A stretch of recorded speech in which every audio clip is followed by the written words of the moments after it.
Afternoon सब लोग को, गुड आफ्टरनून। देखिए आपको कल समझाए थे बेसिक चीज़ों के बारे में, आज इसके आगे समझाएंगे। बेसिक वगैरह चीज़ें कंप्लीट हो जाए। आप लोग को बोले थे हम ऑक्सफोर्ड स्कूल एटलस लेने के लिए, एक एटलस की बुक बोले थे लेने के लिए। आप लोग के पास वो बुक रहनी चाहिए, तभी काम करेगा। फ्रंट एंड पे जब 6-7 हज़ार लड़के आ जाए तो बाकी लड़कों को बैक एंड पे लगा दीजिएगा, ठीक है। आगे देखते हैं बाबू, आज का क्लास स्टार्ट करते हैं। सब लोग को गुड आफ्टरनून।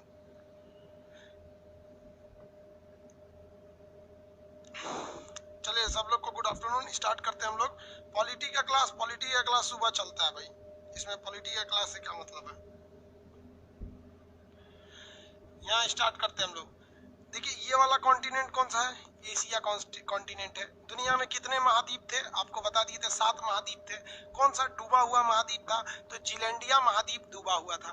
देखिए नक्शा के क्लास में पहले धीरे धीरे आपको कॉन्सेप्ट पढ़ना पड़ेगा। शुरुआत के 1 हफ्ते के क्लास काफी धीमे चलेंगे, क्योंकि आपको अभी शुरू में आइडिया ही नहीं लगेगा। आप लोग के पास वो ऑक्सफोर्ड स्कूल एटलस होना चाहिए, स्कूल एटलस, स्टूडेंट नहीं स्कूल एटलस होना चाहिए था। वो एटलस अगर नहीं रहेगा तो फिर आपको प्रॉब्लम आएगी। आपको कई बार बोल चुके हैं आपके पास वो एटलस होना चाहिए। एटलस आपको दिखाई भी दिए थे, कितने लोग लिए हैं लोग उसको। वो नहीं लेंगे तो फिर दिक्कत हो जाएगा आप लोग को। ये वाली बुक अगर नहीं लेंगे तो फिर पढ़ेंगे किस चीज से। हम तो आपको यहाँ से पढ़ाएंगे, ठीक है। आपको तो ये वाली बुक लेनी ही पड़ेगी ना। ये वाला बुक नहीं लेंगे तो फिर काम कैसे चलेगा। सब लोग के पास ये बुक 1 से 2 दिन के अंदर हो जाना चाहिए, वरना 1 से 2 दिन बाद जब पूरा फुल फ्लेजेड से स्टार्ट कर देंगे तो फिर समझ में नहीं आएगा आपको।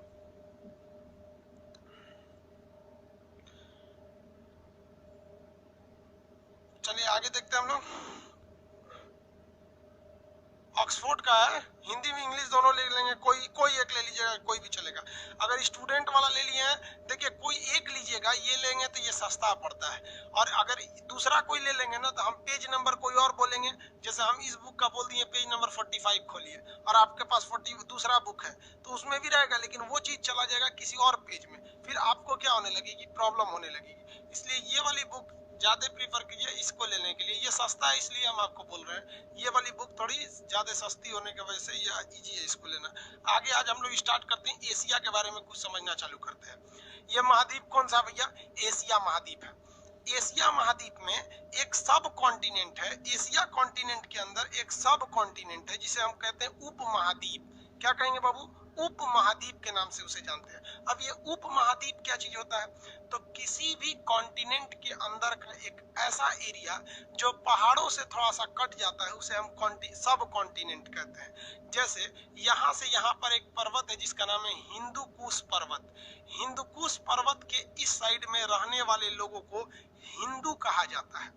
इसलिए आप हिंदू को किसी रिलीजन से जोड़ के नहीं देखिएगा। हिंदू कोई धर्म नहीं है, ये एक एरिया के लोगों का नाम है। जैसे बिहारी, बिहारी कोई धर्म का नाम थोड़ी है भाई। बिहार में रहने वाला मुसलमान भी बिहारी है, हिंदू भी बिहारी है, जैन भी बिहार है। कश्मीर में रहने वाला कश्मीरी, महाराष्ट्र में रहने वाला मराठी। तो उस तरह से इस पर्वत के इस साइड रहने वाले, हिंदुकुश पर्वत के इस साइड रहने वाले को हिंदू कहा जाता था। लेकिन यहाँ पर 90% जो जनसंख्या थी पहले, वो सनातन धर्म को मानती थी। इसलिए इस हिंदुओं में ज्यादातर सनातन धर्म वालों को क्या कहा जाने लगा, हिंदू कहा जाने लगा। अब जबकि अगर खुद देखिए हिंदू धर्म तो है नहीं, ये तो एक नाम है।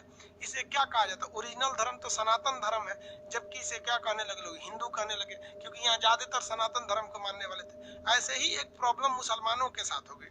मुसलमानों में क्या होता है कि अगर कोई बड़ा व्यक्ति है तो उसे हजरत कहा जाता है। हजरत आप बैठिए, समझ में गया। अब कोई नॉर्मल आदमी है तो जनाब बोले, और जनाब बैठिए, जनाब या हजरत कहते हैं। और बराबरी का रहता है ना तो उसे मियाँ कहा जाता है, और मियाँ क्या हालचाल है, समझ में आ गया कि नहीं है। तो मियाँ का मतलब होता है दोस्त, नहीं कहते हैं अरे भाई और क्या हालचाल। तो मियाँ का मतलब क्या होता है, दोस्त। मुसलमानों में उर्दू में क्या कहा जाता है, और मियाँ सब ठीक ठाक। तो एक मुसलमान दूसरे मुसलमान को कहता था और दोस्त ठीक हो, तो वो भी बोलता हाँ दोस्त हम भी ठीक है, और मियाँ तुम कैसे हो। तो जो बाकी के लोगों को लगा कि एक मुसलमान दूसरे मुसलमान को मियाँ कह रहा है, तो मुसलमानों को लोग मियाँ मियाँ कहने लगे। अभी मुसलमान को कह दीजिएगा मियाँ तो गुस्सा जाता है। अरे भाई उसको सनातन धर्म को तूने हिंदू बना दिया, मुसलमान को मियाँ बना दिया। चलो कोई बात नहीं, समझ आ गया। आगे देखते हैं। ये ये वाला पर्वत हो गया हिंदुकुश पर्वत। आगे बढ़े। अब इस हिंदुकुश पर्वत के इस साइड से एक और माउंटेन जाता है, ये माउंटेन का नाम है आपका हिमालय पर्वत। ये ऊपर वाला हो गया हिमालय, ये हिमालय हो गया, यहाँ पर देखिए ये हिमालय हो गया। ये जहां दोनों जाके लड़ जाते हैं ना, ये दोनों पहाड़, एक पहाड़ दूसरे पहाड़ पे लड़ जाता है, एक गधा दूसरे गधा पे चढ़ जाएगा तो दो गो गधा हो जाएगा। तो एक इधर से पहाड़ एक इधर से पहाड़, दोनों जाके चढ़ गया तो ये एकदम बड़का पहाड़ हो गया। इसको हम लोग कहते हैं पामीर का पठार। क्या कहेंगे इसे? पामीर का पठार। दुनिया का छत कहा जाता है। दुनिया का छत किसे कहते हैं? पामीर का पठार। ये चाइना में है। ये दो पर्वतों से, इधर से कौन आ गया? हिंदुकुश, इधर से चला गया हिमालय। आगे बढ़ते रहेंगे, धीरे धीरे समझ में आएगा। अभी आपको हम इंट्रोड्यूस कर रहे हैं, अभी भी आपको एटलस का क्लास स्टार्ट नहीं है। अभी तो हम आपको बउआ की तरह, कैसे नर्सरी क्लास में जब एडमिशन होगा तो आप किसी भी क्लास में घूम जाइए, कुछ खा पी लीजिए, कोई चीज नहीं। अभी आपको 2-3 दिन समय लगेंगे पूरा एडजस्ट होने में, इतना जल्दी ये नहीं समझ में आ जाएगा। पहले थोड़ा सा आपको धीरे धीरे आइडिया लगाएगा। पॉलिटी की क्लास में पेमेंट होने के बाद क्लास ओपन नहीं हो रहा है। लोल कहीं का, तू लोग पकलोल है, तू लोग का कर्म फोर कहीं का। नाम और अपना पेमेंट का स्लिप व्हाट्सएप करके भेज दो। चोट्टा कहीं का, बुद्धि नाम का चीज नहीं है। तुम खाली इतना बोलता है कि पेमेंट नहीं हो रहा है, तो कहां से कोई तुमको सर्च करेगा? हाँ, बेवकूफ कहीं का, पढ़ा लिखा बेवकूफ है। तुम अगर मैसेज कर दे तो मेरा पेमेंट नहीं हो रहा है, तो क्या 2 लाख लड़कों में कहां खोजेगा आदमी कि तुम कौन हो? मोबाइल नंबर जो पेमेंट भेजो उसको और उसमें भेज दो।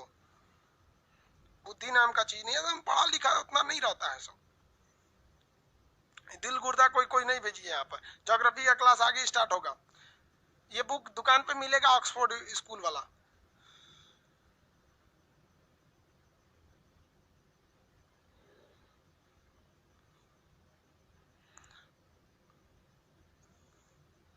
चलिए आप लोग देखिए, कोई डाउट रहे बस वही पूछा कीजिए। बाकी यहाँ पे उल्टा सीधा कमेंट मत पढ़िए, वरना हम कमेंट पढ़ना छोड़ देंगे। फिर आपको पढ़ाएंगे चले जाएंगे, जिस तरह यूट्यूब पे कैसे आते हैं पढ़ा के चल जाते हैं। इसलिए आप डिसिप्लिन में रहेंगे। ये पर्वत का नाम हो गया हिंदुकुश पर्वत, और ये पर्वत का नाम हो गया हिमालय पर्वत। अब एक म्यांमार के पास यहाँ एक पर्वत है जिसका नाम है आराकाम पर्वत। आराकाम पर्वत हो गया यहाँ पर। बताइए तो भारत को म्यांमार से कौन अलग करेगा? आराकाम पर्वत। भारत को चाइना से कौन अलग करेगा? कौन सा पर्वत अलग करेगा भैया? ये हिमालय पर्वत। और ये इधर कौन अलग करेगा? ये हो गया हमारा हिंदुकुश पर्वत। अब खुद देखिए, नीचे में कौन सा हो गया? नीचे में ये समुंदर हो गया। नीचे में क्या हो गया? समुंदर हो गया। अब अगर आप भारत में इस एरिया में आना चाहते हैं तो ये एरिया पूरी तरह सेफ है। नीचे से इसकी रक्षा समुंदर कर रहा है, ऊपर से इसकी रक्षा पर्वत कर रहा है। तो ये अपने ही महाद्वीप यानी एशिया महाद्वीप में ही ये एक एरिया थोड़ा सा कट गया है। और यहाँ का जो कल्चर है वो बाकी के लोगों के कल्चर से अलग है। जैसे देखिए, अगर इंडिया, पाकिस्तान, इंडिया, अब ये बांग्लादेश, नेपाल, भूटान, इस सब का कल्चर देखेंगे तो हम ही लोग की तरह। इन लोग का खाना पीना भी लगभग हम ही लोग की तरह मिलेगा आपको। ऐसा नहीं है कि लकड़ी से खाएगा सब चाइना वालों की तरह, ये खाली चाउमीन बर्गर उल्टा सीधा खा के रह जाता है। उतना तो हम लोग नाश्ता कर जाते हैं।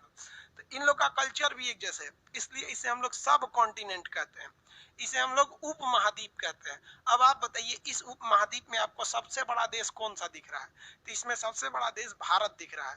तो इसे हम भारतीय उप महाद्वीप या इंडियन सब कॉन्टिनेंट कहते हैं।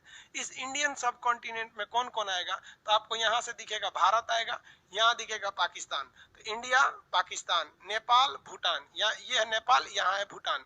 तो यहाँ कौन कौन आएगा? देखिए बताइए, पहला इंडिया, पाकिस्तान, नेपाल, भूटान, और ये है आपका बांग्लादेश। ये बांग्लादेश। म्यांमार तो आएगा नहीं, ये पहाड़ के इस साइड चला गया। चाइना आएगा नहीं, ये पहाड़ के उस साइड चला गया। अफगानिस्तान भी पहाड़ के उस साइड चला गया। तो जो जो इस पहाड़ के अंदर आते हैं वो भारतीय उपमहाद्वीप में आते हैं। इसमें क्वेश्चन रहेगा, क्या श्रीलंका आएगा? श्रीलंका नहीं आएगा। रीजन क्या है? ये समुद्र के बाहर चला गया। मालदीव आएगा? नहीं आएगा। भारतीय उपमहाद्वीप में श्रीलंका और मालदीव नहीं आते हैं सब। तो भारतीय उपमहाद्वीप में कौन कौन आएंगे? पांचों देश का नाम बताइए। भारत, पाकिस्तान, भारत, पाकिस्तान, नेपाल, भूटान, इधर बांग्लादेश। भारत, पाकिस्तान, नेपाल, भूटान, बांग्लादेश। ये लाइन से याद रहेगा नाम? कैसे याद रहना है? देखिए, इसमें पीओके का नक्शा जो है ना थोड़ा सा उधर दिखा दिया है। ये वाला एरिया पीओके है। जब इंडिया पढ़ाएंगे तब बता देंगे पीओके उतना काट लिया था। आगे देखिए, पहला देश बोलिए तो भारत, पाकिस्तान, नेपाल, भूटान, बांग्लादेश। पांचों याद रहेंगे सब ना? कौन कौन आते हैं सब? लाइन से बोलिएगा। लाइन गड़बड़ नहीं होनी चाहिए, सीक्वेंस नहीं गड़बड़ होना चाहिए। भारत, पाकिस्तान, नेपाल, भूटान, बांग्लादेश। भारत, पाकिस्तान, नेपाल, भूटान, बांग्लादेश, ये भारतीय उपमहाद्वीप में आते हैं। आपसे कहेगा इनमें से कौन सा देश भारतीय उपमहाद्वीप में नहीं आता है, तो भाई इन पांचों को छोड़ के तो कोई भी नहीं आता है। लेकिन आप ऑप्शन नंबर बी लगा दीजिएगा, श्रीलंका लिखा रहता है, ठीक है। क्वेश्चन आएगा इनमें से कौन सा भारतीय उपमहाद्वीप में नहीं आता, ऑप्शन नंबर बी, पढ़िएगा भी नहीं, श्रीलंका लिखा रहता है।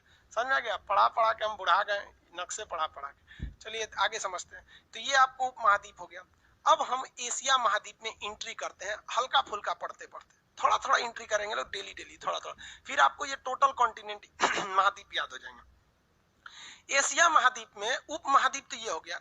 एशिया महाद्वीप में स्टार्ट हम लोग करते हैं तो साउथ से चालू करते हैं। देखिए किसी भी नक्शा को अगर आप लेंगे तो किसी भी नक्शा में नीचे का एरिया जो होता है वो साउथ होता है।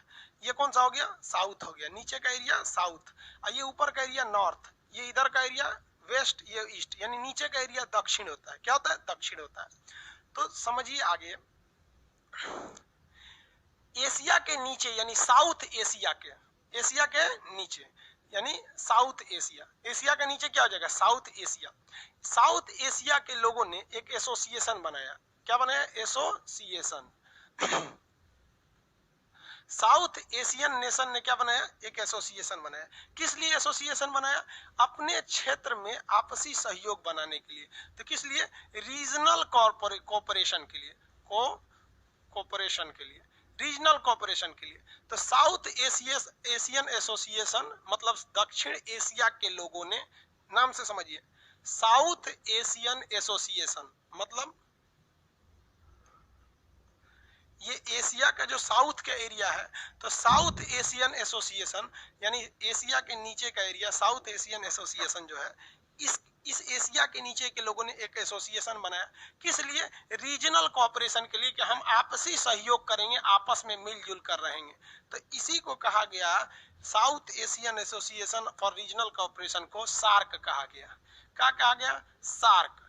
तो सार्क एक देश है, ये देशों का समूह है, सार्क देश। इसको हिंदी में कहते हैं दक्षिण एशियाई क्षेत्रीय सहयोग संगठन, जिसे दक्षेस कहते हैं। क्या कहते हैं? दक्षेस। तो ये सार्क देश है। क्वेश्चन आपसे पूछेगा सार्क में कितने कंट्री आते हैं? क्या कहेगा? सार्क में कितने कंट्री आते हैं? तो सार्क में तो सबसे पहले बताइए, ये एशिया है, तो एशिया का ये दक्षिण वाला एरिया हो जाएगा, ये पश्चिम वाला एरिया हो जाएगा, ये उत्तर वाला हो जाएगा, ये पूरब वाला हो जाएगा। ये पूरब हो गया, ये साउथ यानी दक्षिण हो गया, ये वेस्ट यानी पश्चिम हो गया, ये उत्तर हो गया, नॉर्थ हो गया।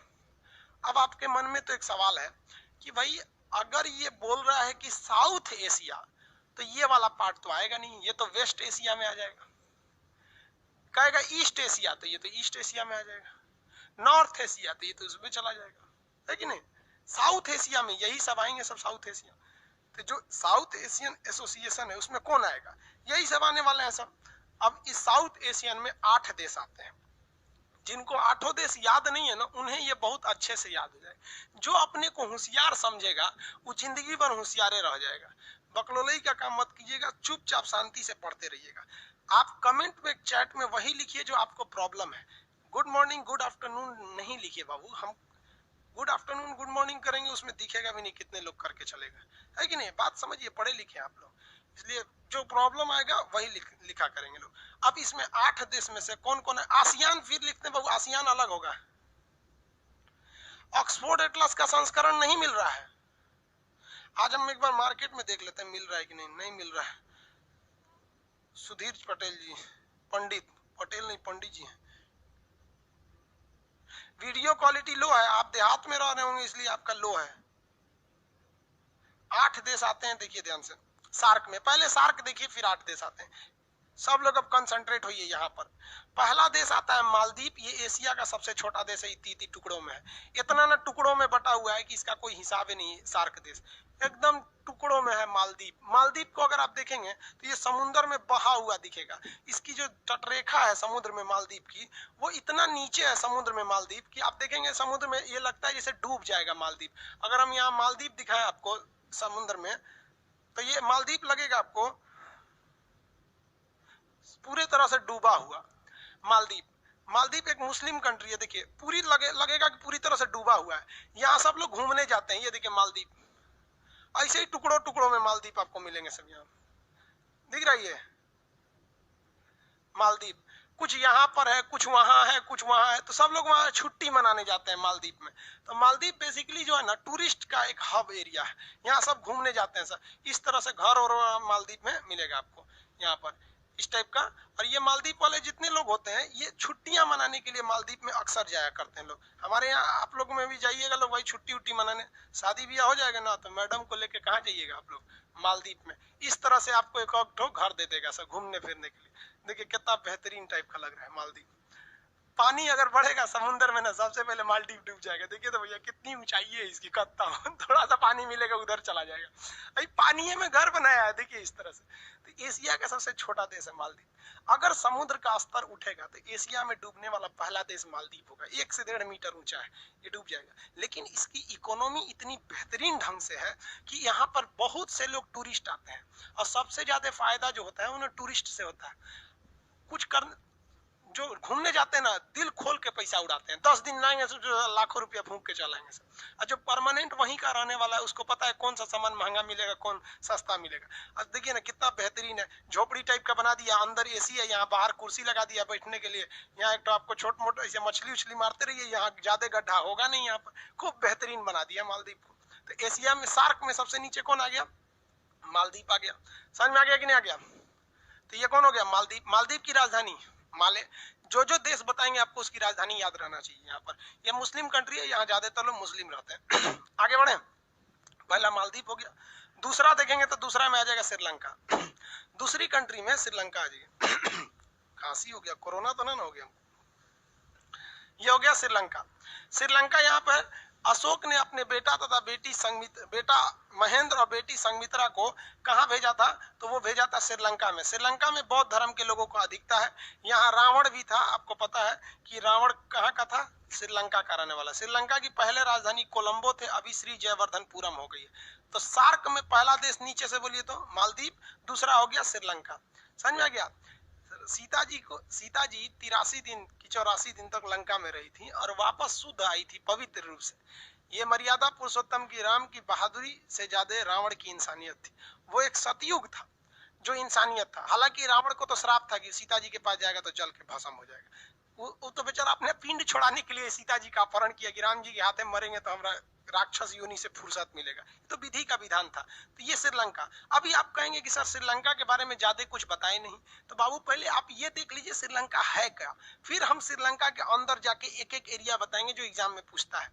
पॉइंट पेड्रो क्या है, एलिफेंटा क्या है, यहाँ पर आपकी महावली गंगा क्या है, हम्बन टोटा क्या चीज है, ये सारी चीजों आपको बताएंगे। लेकिन एक दिमाग में पहले रफली आइडिया रहना चाहिए। अब जैसे हम आपको बता दें जर्मनी क्या, पता नहीं इसमें जर्मनी है क्या। अभी आप देखे होंगे ना आर्मेनिया के जहाज को मार के गिरा दिया, तुर्की ने गिरा दिया यहाँ पर। तो पहले आपको वहां पता तो रहना चाहिए। आपको यूट्यूब पे अभी वीडियो डालेंगे शाम को रात में कि आर्मेनिया के जहाज को मार के गिरा दिया, तो नक्शा में पता रहेगा, तब ना पता चलेगा कि भारत से कितना दूर है आर्मेनिया, किसको ज्यादा खतरा है इससे। तो ये श्रीलंका दूसरा हो गया। उसके बाद इंडिया को आपको हम लगभग 1 महीना पढ़ाएंगे इंडिया के बारे में, तो इसलिए इंडिया के बारे में अभी ज्यादा डिटेल से नहीं, अभी पूरे वर्ल्ड को देखते हैं। पहला देश बोलिए, मालदीव, श्रीलंका, भारत। पहला मालदीव, श्रीलंका, भारत। भारत के बाद पाकिस्तान, ये भी साउथ एशिया में आता है। ये भी किसमें आता है, साउथ एशिया में। पाकिस्तान के बारे में भी डिटेल से बताएंगे, अभी पहले देश का नाम याद रखिए। कितने देश हो गए सब, 4। पहला मालदीव, श्रीलंका, भारत, पाकिस्तान। इसके बाद आता है अफगानिस्तान। अफगानिस्तान भले किसमें नहीं आता है, मतलब सब कॉन्टिनेंट में नहीं आता है, लेकिन ये एशिया के दक्षिणी भाग में ही स्थित है। ये इसको एशिया का दक्षिण एशिया कहते हैं। देखिए ना नीचे स्थित है। इसमें पहला बोलिए मालदीव, श्रीलंका, भारत, पाकिस्तान, अफगानिस्तान। मालदीव, श्रीलंका, भारत, पाकिस्तान, अफगानिस्तान। ये चारों याद रहेंगे, फटाफट बोलिए 5 ठो। मालदीव, श्रीलंका, भारत, पाकिस्तान, अफगानिस्तान। यहाँ हो गया अफगानिस्तान। इधर देखेंगे नेपाल, भूटान, बांग्लादेश, नेपाल, भूटान, बांग्लादेश, नेपाल, भूटान, बांग्लादेश। चलिए याद हो गया आपको कितने देश हैं, 8। पहला, आंख बंद करिए सारे लोग, अकेले में बैठ के पढ़िएगा, अब बोल बोल के पढ़िएगा वरना याद नहीं होगा नक्शा। पहला मालदीव, श्रीलंका, भारत, पाकिस्तान, अफगानिस्तान, नेपाल, भूटान, बांग्लादेश। अगर ऐसे याद करेंगे ना तो अगर गलती से कोई एक देश भूल भी गया ना तो आपके दिमाग में रहेगा। आप लोग गलती कैसे करते हैं, 8 देश पता है कितने हैं, याद कैसे करेंगे? नेपाल, श्रीलंका, भूटान, कहेंगे ले कौन छूट गया, पते नहीं चला। यही है हमारे हिंदुस्तान की खराबी, ऐसी पढ़ा दिया जाता है लड़कों को, क्योंकि उन्हें पता ही नहीं चलता हम कौन सा बोले कौन सा छूट गया। लाइन से बोलना है आप लोग को, लाइन से बोलिए फटाफट, कमेंट करके लिखेंगे। कमेंट में देखें केवल पहला अक्षर, जैसे एम से मालदीव, श्रीलंका, इंडिया, पाकिस्तान, अफगानिस्तान, नेपाल, भूटान, बांग्लादेश। हो गया? ऐसे एक एक अक्षर करके लिखते चलिए, फटाफट कमेंट करके बताएंगे। पहला मालदीव, श्रीलंका, भारत, पाकिस्तान, नेपाल, भूटान, बांग्लादेश। हो गया? मालदीव, श्रीलंका, भारत, पाकिस्तान, नेपाल, भूटान, बांग्लादेश। इस तरह से याद रखना है। आपको लोगों को लगेगा बड़ी पढ़ने में विद्वान है, पढ़ाई कुछ भी नहीं है बाबू, बहुत सिंपल है। 8 देश, 8 देश मतलब मुश्किल से 3 सेकंड, मुश्किल से कितना second? 3 second. Maldives, Sri Lanka, Bharat, Pakistan, Nepal, Bhutan, Bangladesh. 2 second हुआ ही, समझ में आ गया? 2 सेकंड बहुत है, फटाफट लिख के जवाब दीजिए। Very good. मालदीव, श्रीलंका, आप पहला अक्षर भी लिखेंगे तो चलेगा, लेकिन सीक्वेंस गड़बड़ नहीं होना चाहिए, सीक्वेंस गड़बड़ नहीं। मालदीव, श्रीलंका, अरे पहले एल कौन देश है भैया, इसमें एल लिखते हैं, एस एल श्रीलंका, बस एस लिख दीजिए, समझ जाएंगे श्रीलंका। एस एल लिखने की क्या जरूरत है? आई से इंडिया, वेरी गुड, बहुत अच्छा, ऐसी जवाब आना चाहिए। देखिए इस तरह से जवाब आता है ना तो लगता है चलो पढ़ाना साक्षर हो गया यहाँ पे। ये जितने लोग फ्रंट एंड पर है, 6000 से ज्यादा लड़के फ्रंट एंड पे हैं, और बैक एंड वालों का जवाब क्या है? बैक एंड वाले पे देखेंगे, बैक एंड वाले, बैक एंड पे जितने ज्यादा लड़के हैं सबको बैक एंड पे भेजिएगा। हाँ श्याम लाल जी आपका, चलिए बाबू अफगानिस्तान सब कॉन्टिनेंट में नहीं आएगा, लेकिन वो हमारे सार्क में आ जाता है, ठीक है। बैक एंड वाला कह रहा है सर हम लोग क्या पैसा नहीं दिए? अरे भाई सब लोग पैसा दिए हैं, लोग लोड के हिसाब से होता है ना, बैक एंड और फ्रंट एंड ये सब लोड के हिसाब से होता है। चलिए ऐसा नहीं है, वो पूछ रहा है सर हम लोग बैक एंड वाले मतलब हम लोग किसी काम के नहीं है भाई, सब लोग काम के। बैक एंड सर्वर तगड़ा होता है। आगे बढ़े, ये दिल बना के मत भेजो भाई, सबसे नफरत है। देखो भाई एक से एक कमेंट करते हैं। तिवारी जी, देखिए अनूप तिवारी जी हैं, ये क्या किया पता है? ये लड़का देखो कितना बदमाश है, ये सारे देश का नाम नहीं लिखा है, सारे देश का झंडा बना बना भेजा है। अरे तिवारी जी, अरे बाप रे, सब झंडा बना बना भेजा है। याद हो गया ना? अगर आपसे कोई पूछता है सार्क में कितने देश आते हैं, तो अगर आपने नाम बना दिया ना 8 के, कभी भी अगर किसी ने बोल दिया कि 8 है, सार्क में 8 देश है, बता देते ना, जान ले लेंगे हम उसका वहां पे। अगर कोई आपसे पूछता है कितने देश हैं, तो आप बोलिएगा हम बोलते हैं तुम गिन ले। समझ में आ गया कि नहीं? तब आपको पता चलना चाहिए खान सर का स्टूडेंट है। एकदम पहचान है, अलग पहचान है कि खान सर के पास पढ़ा है, कहीं और पढ़ा है, पूछिएगा सार्क में कितने देश, अगर कह दिया 8, समझ जाइएगा हमारे पास नहीं पढ़ा है। और अगर बैक एंड वाले भी ध्यान देंगे लोग, सब लोग, अगर मान लीजिए पूछ रहा है कि सार्क में कितने देश है, अगर कह दिया हम बोलते हैं कि मालदीव, श्रीलंका, भारत, पाकिस्तान, नेपाल, भूटान, बांग्लादेश, समझ जाए अरे बाप रे बाप हमसे सीनियर है, खान सर के पास पहले पढ़ लिया। समझ आ गया? कितने देश? 8। कितने देश? 8। 2 सेकंड में बोलिए। अगर आप क्लास में बैठे हैं, कहीं भी बैठिए, रूम में जगह नहीं है, बाथरूम में मोबाइल लेके चल जाइए, उसी में बैठा रहिए। लड़का सब लड़की से बतियाता है ना तो बाथरूम में चल जाता है, टोटिया खोल देता है, उसमें भड़ भड़ भड़ आवाज करते रहता है, अंदर बतियाता है, हाँ हाँ कैसी हो, लोल कहीं का, वैसे घुस जो कहीं। बोलो फटाफट, अपने जहाँ पे है वहां बोलिए, मम्मी को सुनाइए, पापा को सुनाइए, बोलिए, ताकि लोगों को लगे कि हाँ लड़का पढ़ रहा है। ऑनलाइन को आप ऑफलाइन बना दीजिए, समझ में गया कि नहीं? ऑनलाइन को क्या बना दीजिए? ऑफलाइन। जहाँ है वहाँ क्लासरूम की तरह रहना चाहिए। क्या चीज है? मालदीव, श्रीलंका, भारत, पाकिस्तान, नेपाल, भूटान, बांग्लादेश। मालदीव, श्रीलंका, भारत, पाकिस्तान, नेपाल, भूटान, बांग्लादेश। याद हो गया? मालदीव, श्रीलंका, भारत, पाकिस्तान, बांग्लादेश। मालदीव, श्रीलंका, भारत, पाकिस्तान, अफगानिस्तान, नेपाल, भूटान, बांग्लादेश। 8।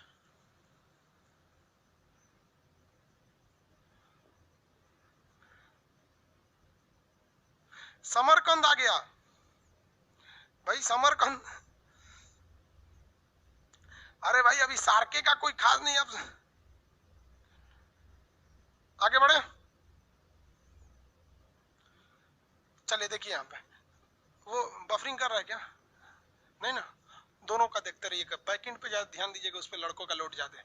अब एक काम करते हैं, अब थोड़ा सा हम लोग ना इन सब के, इन 8 के बारे में कुछ डिटेल से जानकारी ले लेते हैं कि भूलेगा नहीं। हम कहते हैं कि 8 भूल जाएगा, लेकिन हम ऐसा काम करते हैं कि भूलवे नहीं करे। जैसे आप किसी रेलवे स्टेशन पे गए, वहां हजारों लोग मिलते हैं, लेकिन कुछ लोग याद रह जाते हैं, कुछ नहीं याद रहते हैं। आप चाहते हैं कि हमको कोई ना भूले तो कुछ ऐसा कांड कर दीजिए कि न भूले, जैसे उसको बुला के एक लोटा खेखार थूक दीजिए मुंह में भचाक से, आपको नहीं भूलेगा वो।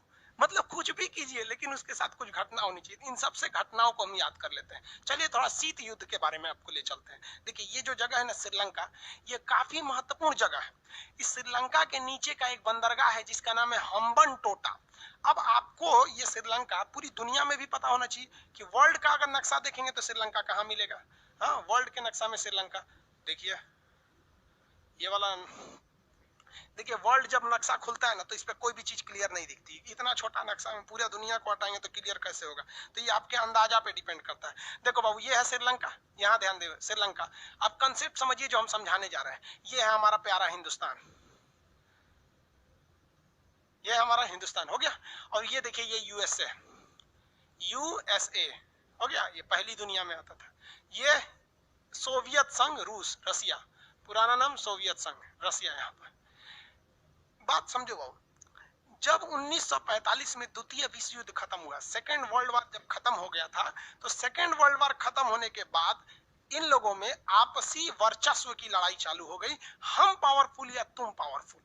अब इसे कहा गया शीत युद्ध या cold war. Cold war America और रूस के बीच में लड़ी गई एक ऐसा वार था जिसमें ये दोनों एक दूसरे पर एक भी गोली नहीं चलाए, लेकिन पूरी दुनिया में गोली चला दिया सभी सब, खुद एक भी नहीं चलाया। ऐसा रूस चाहता था हम पावरफुल बन जाए, अमेरिका चाहता था हम पावरफुल बन जाए। रूस चाहता था दुनिया हमारे साथ आ जाए, अमेरिका चाहता था हमारे साथ आ जाए। जो लोग अमेरिका के साथ गए वो कहलाए पहली दुनिया के देश, जो रूस के साथ गए वो कहलाए दूसरी दुनिया के देश। अब जो अमेरिका का साथी था, मान लीजिए यहाँ से कोई कोलंबिया अमेरिका का साथी, तो रूस ससुरा इसको मारता था। अब देखिए, इसको मारता तो कहलाता वार, इसको माराया तो कहलाया कोल्ड वार। मतलब यहाँ मारता तो युद्ध, ये हो गया शीत युद्ध। शीत युद्ध का मतलब ये नहीं कि ठंडी के दिन में लड़ाई लड़ा है। शीत युद्ध का मतलब है कि तुमसे जो जो रहेगा हम उससे नफरत करेंगे। आप देखिएगा घर में, आप हिंदुस्तान में बड़ी ज्यादा शीत युद्ध होता है। मान लीजिए कि हमारा किसी व्यक्ति से झगड़ा है और हम किसी शादी में गए और वो व्यक्ति उस शादी में आ जाएगा ना तो हम वहां नहीं जाएंगे। अरे मतलब है हमसे ना झगड़ा है, उससे क्या मतलब है तुम्हें? तो इसे कहते हैं शीत युद्ध। तो शीत युद्ध चल रहा था। अमेरिका चाहती थी पूरी दुनिया मेरे साथ आ जाए पहली दुनिया में, रूस चाहता था पूरी दुनिया मेरे साथ आ जाए दूसरी दुनिया में। जवाहरलाल नेहरू बड़ी होशियार कहा कि हम कोनों में नहीं रहेंगे, हम तीसरी दुनिया में। तो इसने एक अलग से संगठन बना दिया जिसे कहा गया नॉन एलाइजिंग मूवमेंट। क्या कहा गया? Non aligning movement, NAM. आगे बताएंगे NAM, non aligning movement NAM कहा गया। समझ में आ गया? तो इसमें हम किसी के साथ नहीं है, इसे कहते हैं गुट निरपेक्ष, नॉन एलाइजिंग, हम किसी में नहीं है। तो भारत तीसरी दुनिया में था। अब देखिए रूस के साथ एक खराबी समझते चलिए। रूस के साथ खराबी क्या है कि ऊपर का ये एरिया जो है बर्फ से ढक जाता है, तो ये एरिया में बर्फ भयानक पड़ती है। आपको बताए हैं यहाँ ठंडा क्यों पड़ता है, क्योंकि सूर्य की किरणें नहीं जाएंगी, ये शीत कटिबंध में आ जाएगा, टुंड्रा और टैगा में। इसलिए रूस का ऊपर का बंदरगाह पानी से जम जाएगा और रूस ठंड के दिन में ऊपर से नहीं जा सकता है। और लड़ाई के मैदान में जब भी काम आती है तो नौसेना काम आती है। दूर की लड़ाई में, दूर मान लीजिए यहाँ से यहाँ जाना है तो पायलट थोड़े ना लड़ पाएगा, सोच रहा वहां से जहाज पायलट भरेगा, एक दिन 8 घंटा लगेगा इसको यहाँ जाने में। 8 घंटा गाड़ी चलाने के बाद आपको थक जाएंगे, कहें दो तरीके कौन लड़ाई लड़ेगा, पैदल सेना तो जाएगी नहीं। तब इसमें काम कौन आती है? नौसेना काम आती है। नहीं अभी अभी समझा देते हैं। उसमें बैकएंड वाले लोग आप लोग परेशान नहीं रहिए, सब लोग को बता देते हैं। बैकएंड पे थोड़ा सा सर्वर लोड ज्यादा है, इसलिए वहां पे थोड़ा सा बफर कर सकता है, वो भी 1-2 मिनट में शांत हो जाएगा। तो ये ऊपर से ये नहीं जा सकता है, तब ये क्या करेगा? नौसेना भेजेगा, क्योंकि नौसेना की जहाजें बड़ी बड़ी होती हैं, उसमें बेडरूम सोने होने का सब जगह होता है। सारे फौजी सोए रहेंगे, जो चलाने वाले रहेंगे 8-10 तो वो चलाएंगे। जब ये नौसेना की जहाजें यहाँ पहुंच जाएगी तो वो सब जग के इसको मार देंगे सब। तो दूर की लड़ाई में कौन काम आता है? नौसेना काम आती है। अब एक खराबी देखो भैया, ये जो है आपका अमेरिका, यूएसए, इसके पास बर्फ नहीं जमता है क्योंकि ये तो बहुत दूर है। तो इसकी नौसेना यहां तक जा सकती थी, लेकिन उसकी कैसे आती? तब इसके लिए रूस जो था इस रास्ते से आता था, इस रास्ते से जाके हमला करता, लंबा पड़ जाता। तो रूस जो है वो ठंडी में इधर से नहीं आ सकता था, वो ठंड के दिन में इधर से आता था। अमेरिका ने कहा कि अगर हम क्या चीज? अगर हम रूस को इधर ही रोक दें तो ठंडी में ये इधर से आइए नहीं सकता, हम इधर रोक देंगे, और हम युद्ध जानबूझ करेंगे ठंड में कि ठंड में वो इधर से आएगा नहीं, इधर हम रोक देंगे, मरा जाएगा। तो इसके लिए अमेरिका ने शीत युद्ध में सहारा लिया किसका? श्रीलंका का। अब आइए श्रीलंका जो मेन टॉपिक था, यही है ना श्रीलंका। आइए, हम लोग का हिंदुस्तान है, वर्ल्ड के नक्शा में बाबू क्लियर नहीं दिखता है, इसलिए क्लियर करने के लिए हम वहां ले जाएंगे आपको। यह है ना श्रीलंका आपका, ये भारत में, यहाँ क्लियर दिखेगा। वर्ल्ड के नक्शा में कैसे क्लियर दिखेगा कोई चीज? तो यहाँ समझिए, आइडिया लगाइए यहाँ पे। तो अमेरिका ने श्रीलंका को खूब पैसा दिया, करोड़ों रुपया मदद दिया कि रेलवे बनाओ, ये बनाओ, वो बनाओ, दुनिया भर का चीज। और उसके बाद कहा, श्रीलंका तुम अपने नीचे का जो बंदरगाह है जिसका नाम है हम्बनटोटा, याद रखिएगा, हम्बनटोटा कहाँ पर है? श्रीलंका में है। हम्बनटोटा एक बंदरगाह का नाम है जो श्रीलंका में है। हम्बनटोटा बंदरगाह को अमेरिका ने कहा कि भाई तुम इसको हमको दे दो, इसका किराया तुम हमसे लेना। हम यहाँ पर रडार और ट्रांसमीटर स्टेशन बैठाएंगे जो ये बता सके कि यहाँ से कितनी जहाजें गुजर रही हैं। तो श्रीलंका ने कहा ठीक है, ले लीजिए, आप किराया देवे करेंगे, इतना हमको फ्री में मदद करबे किए, एगो बंदरगाह ले लीजिए, क्या हो जाएगा। श्रीलंका ससुरा निकला लोल, इसको पते नहीं कि इससे सबसे बड़ा सरदर्द हो जाएगा रूस को।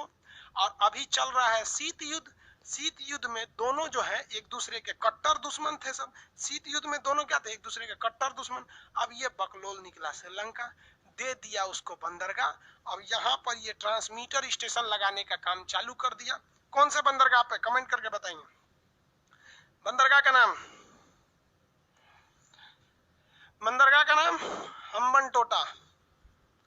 बंदरगाह का नाम फटाफट बताएंगे। बंदरगाह का नाम हम्बनटोटा। वेरी गुड, बंदरगाह का नाम हम्बनटोटा। बैकएंड वाले लोग, सब लोग का जवाब सही है, हम्बनटोटा। बंदरगाह का नाम हो गया हम्बनटोटा। किसी को कोई दिक्कत नहीं? अब यहाँ समझिए, रूस जो था, रूस अगर चुपचाप हाथ से हाथ पे रख के बैठता तो रूस तो मारा जाता। ठंडी के दिन में उधर से जाएगा नहीं, इधर से जाएगा तो सब पता चल जाएगा कितनी जहाजें गई हैं। अमेरिका यहीं पे इंतजार करेगा, धो देगा यहीं पे, ला मार हो जाएगा, दूसरे के खेत में ही सुरक्षित हो जाएगा। तो रूस कहा कि अरे भाई साहब, श्रीलंका छोड़ दे, उसको मत दे। तो श्रीलंका का काहे नहीं देंगे, पैसा दिया है, भाड़ा देगा, देंगे हम। अब पगला गया रूस। तो रूस बोला भारत को, रूस किसको बोला? भारत को। हिंदुस्तान को कहा कि हिंदुस्तान तुम हमारी जिंदगी आज बचा लो, जिंदगी भर हम तुम्हारा एहसान नहीं भूलेंगे। तो उस समय इंदिरा गांधी थी, कहीं क्या करना है बताइए, हम आपका एहसान कैसे भूलें, बोलिए क्या करना है। तो इंदिरा गांधी से कहा कि कुछ भी करिए आप, हमको मतलब नहीं है, आपको जितना पैसा चाहिए हम देंगे, आप बस यहाँ से अमेरिका को भगा दीजिए। किसको भगा दीजिए? अमेरिका को भगा दीजिए। अब अमेरिका को भगाना कैसे श्रीलंका से? तो श्रीलंका से भगाने के लिए भारत ने चाल चला। भारत ने क्या किया कि तमिलनाडु, ये श्रीलंका के, ये भारत का निचला राज्य तमिलनाडु, तमिलनाडु के बहुत से लोग श्रीलंका में काम करते हैं, बसे हुए हैं श्रीलंका में। तो भारत ने कहा एक काम करते हैं, श्रीलंका से कैसे अमेरिका को भगाएंगे। तो उन्होंने क्या किया, तमिलनाडु के लोगों का एक संगठन है जिसका नाम था, उन्होंने तैयार कर दिया लिट्टे, LTTE, LTTE, liberation tigers of Tamil इलम। इसका नाम क्या है? लिबरेशन टाइगर्स ऑफ तमिल इलम, लिबरेशन टाइगर्स ऑफ तमिल इलम। ये एक विद्रोही संगठन है। ये घुस गया श्रीलंका में और कहा कि श्रीलंका को दो भाग में बांटो, ऊपर का श्रीलंका मेरा और नीचे का श्रीलंका मेरा। ये भाई श्रीलंका का हम तो अपने छोट हैं, हमरा और बांटेगा तो हम खत्म हो जाएंगे। तो LTT वालों ने कहा कि अरे तब हमसे लड़ाई लड़ो। इन लोग को हथियार भारत से मिल ही जा रहा था, क्योंकि रूस का कहना था कि भाई कुछ भी करके यहाँ से अमेरिका को भगाओ हम्बनटोटा से। अब LTT वालों ने जितना काट मार हो गया श्रीलंका में, इतना बवाल हुआ LTT वालों से, इतना मार काट हुआ कि श्रीलंका समझ गया, श्रीलंका भारत से कह रहा है कि भारत काहे लिए ऐसा कर रहे हैं। तो भारत ने कहा कि तू सोच रखूं यहाँ से, हाँ हम्बनटोटा दिला बिना का जरूरत हुआ, अमेरिका को भगाओ वहां से। तो श्रीलंका अमेरिका से कहता है कि भैया तू यहाँ से अपना ट्रांसमीटर स्टेशन अपना लेके चल जाओ यहाँ पे, और नहीं तो हमारा ये LTT वाला मार डालेगा। हम सब समझ रहे हैं इसके पीछे कौन है। तो यहाँ से अमेरिका को जाना पड़ा। और यहाँ से जब अमेरिका चला गया तो जो रूस था वो बहुत खुश हुआ भारत पे और कहा कि जीवन में कभी भी जरूरत पड़ेगा तो हम तुम्हारे साथ खड़े रहेंगे। तो आप बताइए रूस भारत के साथ रहता है कि नहीं रहता है? रहता है। श्रीलंका में हम टोटा के चक्कर में बहुत लोग मराए थे लोग, एलटीटी वालों ने मार दिया। जब अमेरिका चला गया ना तो भारत एलटीटी वालों को मार दिया। जा यहाँ पे एलटीटी वालों ने मिला तो सोनिया गांधी के लड़का राजीव गांधी को उड़ा दिया, कहा कि तुम हमारे साथ खिलवाड़ कर रहा था, तुमको उससे बंदरगाह भगाना था तो तुम हमको भेज दिया, हम वहां पे कितने लोगों को मारे, फिर तुम हमको मार दिया। तो अंतरराष्ट्रीय चीजों में कोई किसी का दोस्त नहीं होता है। एलटीटी समझ गया, कहेगा कि एलटीटी की समस्या कहां पर है? एलटीटी की समस्या कहां पर है? एलटीटी संगठन श्रीलंका में थी, मारे उड़ के खत्म कर दिया गया। समझा कैसे? एलटीटी ने किसको भगा दिया? अमेरिका को। हम लोग किसको भगा दिए? एलटीटी को। बाढ़ में जाओ। इसका बदला चुकाना पड़ा राजीव गांधी को, बम से उड़ा दिया सब राजीव गांधी को। आज भी रूस जो है, आज भी रूस किसके साथ रहता है? भारत के साथ। हम लोगों ने उसका बहुत बहुत कांड किया है। अब अमेरिका के लिए ना एक नया दुश्मन हो गया, कौन? भारत। क्योंकि अमेरिका जान रहा था कि यही चट्टा किया है, इसी की वजह से भागे हैं, इसलिए अब वो भारत से भी बहुत खफा हो गया। कहा कि भारत हम तुमसे भी अब बदला लेंगे। इसके लिए अब वो देखिए ये यहाँ क्यों आना चाहता था? शीत युद्ध में डायरेक्ट हमला नहीं करेंगे हम, तुमको घेर घार के रखेंगे ताकि हम कभी भी तुम पे भारी पड़े। अब यहाँ पर है नेपाल, अब यहाँ देखिए आते हैं। अमेरिका अब कहाँ एंट्री मार रहा है? नेपाल में। सोचा कि अगर नेपाल में घुस जाएंगे तो हमारा नया दुश्मन बना है भारत, इनको भी देख लेंगे, चीन को भी देख लेंगे, और यहाँ से जहाज लेके सड़क से घुस जाएंगे रूस में। यहाँ से कितना मिनट लगेगा? 20 मिनट में तो रूस घुस जाएंगे। इसलिए अब अमेरिका का निशाना श्रीलंका नहीं था, अमेरिका का निशाना था नेपाल। अब ये नेपाल में एंट्री कैसे करे? तो इसने क्या किया, देखा कि नेपाल के लोगों में आंख खराब होने की समस्या बड़ी ज्यादा है, वहां की जलवायु ऐसी है कि बड़ी जल्दी आंख वहां डिस्टर्ब हो जाता है। तो अमेरिका ने अपने हजारों डॉक्टरों को नेपाल में भेजा और कहा कि देखो यहाँ के लोगों का आंख खराब हो जाता है, फ्री में इलाज करो। तो अमेरिका से आंख के हजारों डॉक्टर आए, फ्री में इलाज किए। यहाँ पर हॉस्पिटल खोला गया, कॉलेज खोला गया, यहाँ एक से एक आंख के डॉक्टर को बनाया गया। समझ में आ गया कि नहीं? आज भी आंख का इलाज होता है नेपाल में बहुत अच्छा से। नेपाल पूछा कि अमेरिका इतना तुम पैसा काहे खर्चा कर रहा है हमारे ऊपर, हमारा आंख का डॉक्टर फ्री में, कॉलेज फ्री में। तो नेपाल का भारत ने, अमेरिका ने कहा, ए नेपाल सुनो ना, हमको तुम यहाँ एगो एयरपोर्ट बनाने को दे दो भाड़ा पे, हम उसका किराया देंगे, बनाएंगे हम ही सब, किराया देंगे। नेपाल का ठीक है ले लीजिए, कोई दिक्कत नहीं, आप हमारे लिए इतना कर रहे हैं। बकलोलवा इसको समझ में नहीं आ रहा है श्रीलंका का भी क्या हाल हुआ है कितना लोग कटाए हैं वहां श्रीलंका में, 6 लाख लोग मरा गए थे वहां। श्रीलंका के क्या अभी ये एयरपोर्ट देने जा रहा है। जब यहाँ उस समय नेपाल में प्रधानमंत्री नहीं होते थे, राजा होते थे वहां पर, तो ये कहा ठीक है ले लीजिए हमसे एयरपोर्ट। जैसे वहां का राजा कहा कि ठीक है एयरपोर्ट ले लीजिए, नहीं खबर लीक हो गया, चाइना का नेपालवा कहीं चोटा कहीं का, तुम हमरे सीधाने ले आके तुम चाइना को देगा, अमेरिका को देगा। अब नेपाल कहा कि हम तोड़ा ना छोड़ेंगे, तो भारत ने कहा कि भाई चाइना उससे निपटा देगा। चाइना यहाँ पर ना, चाइना के उस समय राष्ट्रपति हुआ था माओ त्से-तुंग, माओ राष्ट्रपति थे। तो माओ ने अपनी 2-4 गो आतंकवादियों को घुसा दिया, जिसे कहा गया माओवादी। क्या कहा गया? माओवादी। भारत ने क्या घुसा दिया था? एलटीटी। चाइना ने क्या घुसा दिया? माओवादी। अब ये माओवादी चाइना में घुस गए। चाइना को पता था कि भारत ने श्रीलंका से अमेरिका को कैसे भगाया, यहाँ अशांति पैदा करके। तो ये भी कहा कि हम भी नेपाल में अशांति पैदा कर देंगे, नेपाल अपने कहेगा अमेरिका चल जाइए वरना हमारी शांति भंग हो जाएगी। माओवादियों को घुसा दिया और माओवादियों को चाइना ने हथियार दिया, मार धड़ाधड़ माओवादी नेपाल में मारने लगे। कहे यहाँ राजा नहीं रहेगा, यहाँ हमारा शासन रहेगा। राजा कहा कि तरीके एयरपोर्ट के चक्कर में हमारा कुर्सी चल जाएगा। तो अमेरिका से कहा कि भैया अपना एयरपोर्ट यहाँ से लेके चल जाइए। तो अमेरिका कहे कुछ नहीं होगा, हम है ना, कहा कि चुपचाप चल जाइए यहाँ से, मतलब हम आप रहेंगे हम नहीं रहेंगे। तो अमेरिका यहाँ से भी चला गया। अमेरिका का दुश्मनी उस समय भारत से भी हो गया, चाइना से भी हो गया, रूस से तो पहले ही दुश्मनी था। अभी बताइए इसमें बेचारे नेपाल के लोग मारा गए माओवादी के चक्कर में। ये इसका मेन कारण क्या था? Cold war. देखिए अमेरिका ने रूस पे एक भी गोली नहीं चलाया, ना रूस ने अमेरिका पे चलाया। लेकिन देखिए श्रीलंका में 6 लाख लोग मारा गया, नेपाल में भी कई लाख लोग मराए थे। इसी माओवादी के चक्कर में हजारों लोग मारे गए थे वहां पे, यहाँ से चला गया। लेकिन भारत देखिए, भारत ने एलटीटी को खुद खत्म किया था। और चाइना इतना बड़ा खच्चर है, माओवादी भेज के खत्म नहीं किया। नेपाल क्या किया? माओवादियों को इंडिया में घुसा दिया, ये नक्सलवादी बन गए सब यहाँ आके। ये शीत युद्ध का नतीजा हम लोग झेल रहे हैं। समझ में आ गया कि नहीं आ गया? आगे बढ़े। इसके बाद अमेरिका कहा अब कहाँ जाए, तो अमेरिका पाकिस्तान में घुस गया। पाकिस्तान उसको सेना का अड्डा दे दिया वहां पर। अब पाकिस्तान सेना का अड्डा दे दिया, पाकिस्तान को कौन समझाएगा यहाँ। पाकिस्तान सेना का क्या कर दिया, उसको अड्डा दे दिया। अब याद रहेगा आप लोग को श्रीलंका, हम्बन टोटा बंदरगाह कहाँ है, श्रीलंका में। सार्क में कितने देश, 8। सार्क में कुल देशों की संख्या कितनी है, 8 देश आते हैं सार्क में, याद रहेगा ना। सार्क में कितने देश आते हैं, 8। 8 के नाम, मालदीव, श्रीलंका, भारत, पाकिस्तान, नेपाल, भूटान, भारत, पाकिस्तान, अफगानिस्तान, नेपाल, भूटान, बांग्लादेश। समझ में आ गया कि नहीं आ गया, किसी को दिक्कत। 8 हम्बन टोटा बंदरगाह श्रीलंका में है। अभी रफली हम आपको बता रहे हैं, अभी श्रीलंका भी नहीं बताएं क्योंकि आप लोग के पास नक्शा ही नहीं है श्रीलंका का। आगे बढ़े, LTT,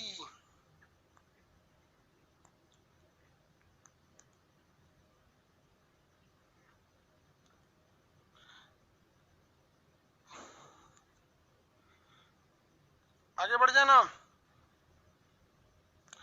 रसिया उधर से हमला, भाई अलास्का की ओर से हमला नहीं कर सकता।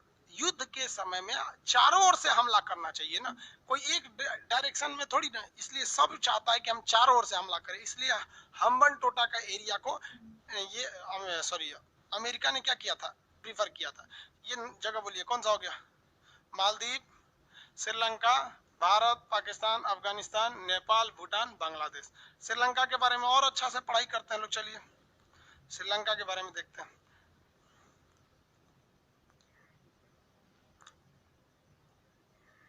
देखिए श्रीलंका का आकार जो है ना आंसुओं की तरह, ये श्रीलंका, श्रीलंका पे भी पहले ब्रिटेन का अधिकार था। श्रीलंका जो था पहले वो ब्रिटेन का गुलाम था। श्रीलंका का ऊपरी भाग जो है जाफना कहलाता है। श्रीलंका का ऊपरी भाग जाफना कहलाएगा। देखिए ध्यान से, हल्का इस तरह बता दे रहे हैं श्रीलंका टाइप का। श्रीलंका का जो ऊपरी भाग है क्या कहलाता है, जाफना कहलाता है। आपके पास नक्शा नहीं है ना, जाफना। एक्चुअली आपके पास एटलस नहीं है, कोशिश करिएगा एटलस खरीदने के लिए। श्रीलंका का ऊपरी भाग क्या कहलाता है, जाफना कहलाता है। जाफना में कौन घुस गए थे, LTT। और जाफना के निचला भाग का नाम है एलिफेंटा। क्या नाम है इसका, एलिफेंटा पास। यहाँ पर पहाड़ों के बीच एक दर्रा है।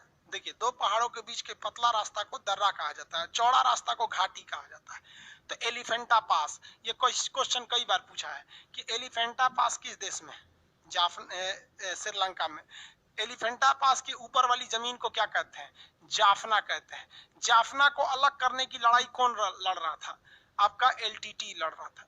यहाँ का सबसे ऊपरी बिंदु क्या है, पॉइंट पेड्रो। क्या है, पॉइंट पेड्रो। क्वेश्चन पूछेगा इनमें से कौन सा देश भारत में, इनमें से कौन सा जगह भारत में नहीं है। आप ऑप्शन डी लगा दीजिएगा। क्या लगाएंगे, ऑप्शन डी। ऑप्शन डी पे लिखा रहता है point Pedro. Point Pedro Jaffna का भाग है। किसका भाग है, जाफना। तो जाफना से 3 क्वेश्चन पूछेगा। जाफना कहाँ है, श्रीलंका के ऊपरी भाग में।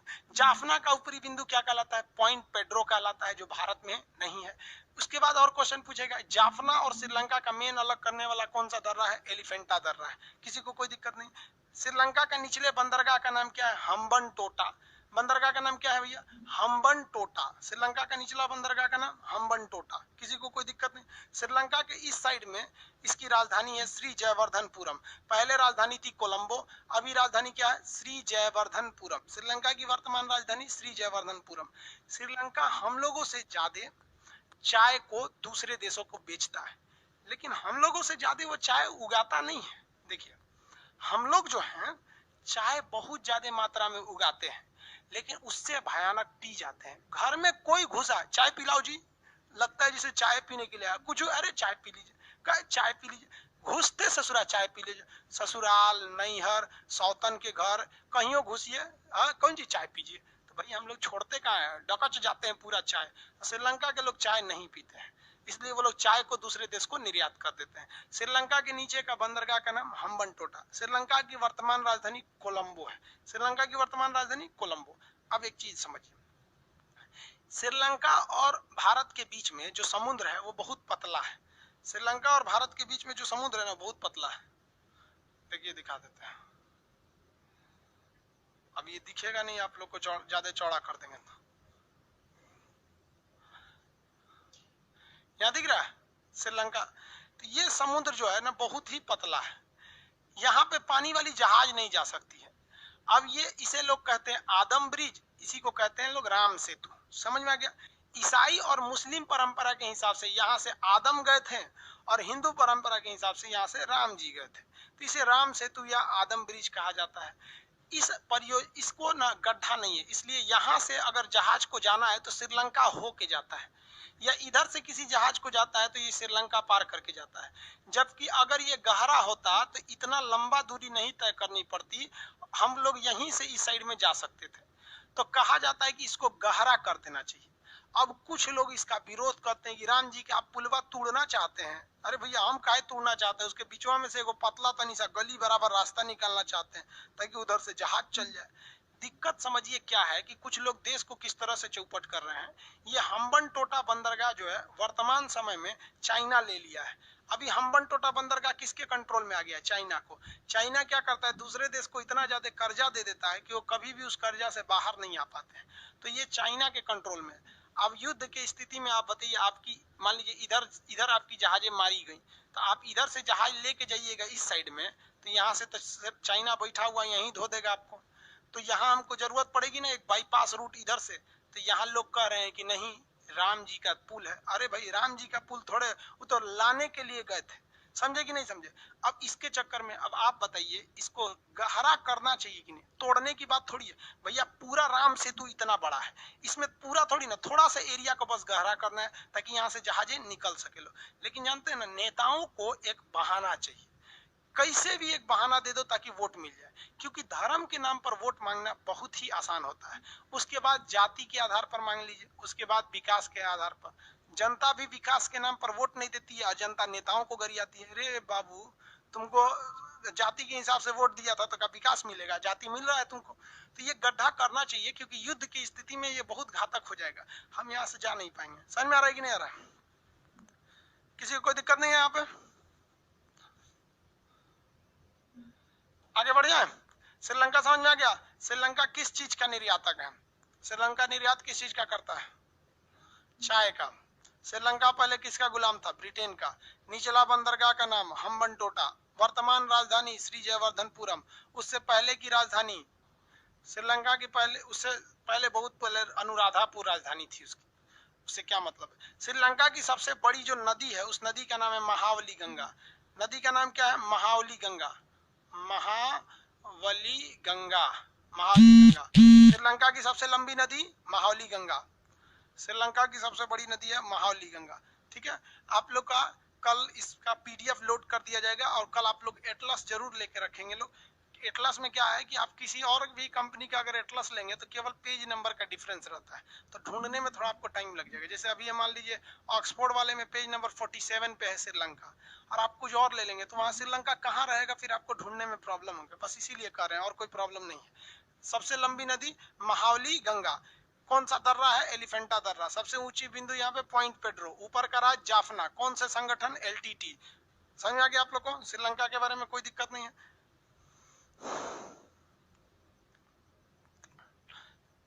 चलिए आप बताइए तो, सार्क में कितने देश आते हैं? 8 आते हैं। 8 के नाम ये देखिए। अब सार्क देखिए तो बिल्कुल साउथ में मिलेगा। ये एशिया है ना, एशिया के बिल्कुल साउथ में मिलेगा। ये क्या कहलाएगा? सार्क। सार्क से थोड़ा ईस्ट में जाएंगे ना तो ये मिल जाएगा आसियान। ये क्या है? आसियान एसोसिएशन ऑफ, देखिए एसोसिएशन मतलब ग्रुप, साउथ ईस्ट एशिया। देखिए साउथ में भी है और ईस्ट में भी है। ईस्ट मतलब पूरब, तो पूरा तरफ पूरब में नहीं है, ये तो पूरा पूरब में हो जाएगा। वो कह रहा है साउथ में भी नहीं है। क्या कह रहा है? South east Asia. South east Asia. तो देखिए ये साउथ हो गया, ये ईस्ट हो गया, तो बीच में यही ना होगा। साउथ ईस्ट एशियन नेशन है सर। नेशन मतलब देश। इन लोग का एक संगठन है, इसे कहते हैं आसियान। तो आसियान में 10 देश आते हैं। तो ये देखिए, ये सार्क हो गया, ये आसियान हो गया, ये ईस्ट एशिया हो गया, ये सेंट्रल एशिया हो गया। यहाँ ऐसे एशिया खत्म हो जाता है। अभी धीरे धीरे आगे बढ़ेंगे लोग। आप लोग समझ में आ गया इसको? आज के लिए इतना ही रहने देते हैं, क्योंकि एक ही बार में नक्शा ज्यादा पढ़ लेंगे तो दिक्कत हो जाएगा। पहले धीरे धीरे स्पीड बढ़ाएंगे लोग, एक हफ्ता तक। इस हफ्ते तक धीरे धीरे ही चलेगा। समझ में आ रहा है कि नहीं आ रहा आप लोग को? किसी को कोई दिक्कत नहीं है?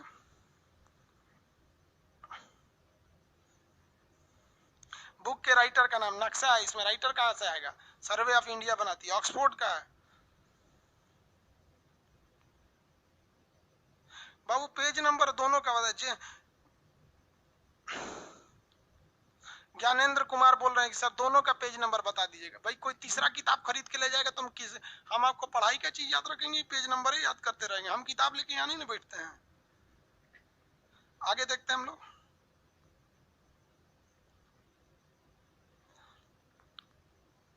मेरे पास स्टूडेंट एटलस है, जिसके पास है उसको खरीदने की जरूरत नहीं है। आप जब खरीदिएगा तो कोशिश कीजिएगा स्कूल एटलस खरीदने के लिए, ठीक है। एलटीटी वगैरह सब समझ में। पाकिस्तान का झंडा कौन लहरा रहा है इसमें? भेज देंगे पाकिस्तान, शांत हो जाओगे बाबू। पाकिस्तान का झंडा देख लेंगे, ब्लॉक कर देंगे तुमको इसमें। आगे चलते हैं, चलिए आज के लिए इतना ही रहने देते हैं। अब नेक्स्ट क्लास में करेंगे, धीरे धीरे समझना। आप लोग को ना पहले एक ही बार में 25 को देश याद कराएंगे तो नहीं हो जाएगा, आपको पूरी दुनिया याद हो जाएगी। अब आपको काम क्या है कि अपने पड़ोस वड़ोस में जो भी मिले उसको क्या करना है, पढ़ा देना है। कहना है कि इधर इधर तो हम सार्क देश बताते हैं। आपके पास नक्शा रहना चाहिए, उससे आपको एटलस में उसको सार्क देश याद करा दीजिए। कितने देश है? 8। कौन कौन? कैसे बोलिए? कह के सुन सार्क में जानते कितना देश? कितना? मालदीव, श्रीलंका, भारत, पाकिस्तान, अफगानिस्तान, नेपाल, भूटान, बांग्लादेश। जो हो गया यहाँ पे। इतना भयानक पढ़िए ना कि आपका पड़ोसी डर जाए, वो डर के हमारे पढ़ाई छोड़ दे। उसको लगना चाहिए ना कि भाई छोड़ देगा पढ़ाई तो आपके लिए कॉन्फिडेंस हो जाएगा, कंपटीशन आराम हो जाएगा। समझ आ रहा है ना? अब नेक्स्ट क्लास में कल मिलेंगे। ओके, आज के लिए इतना ही। जय हिंद।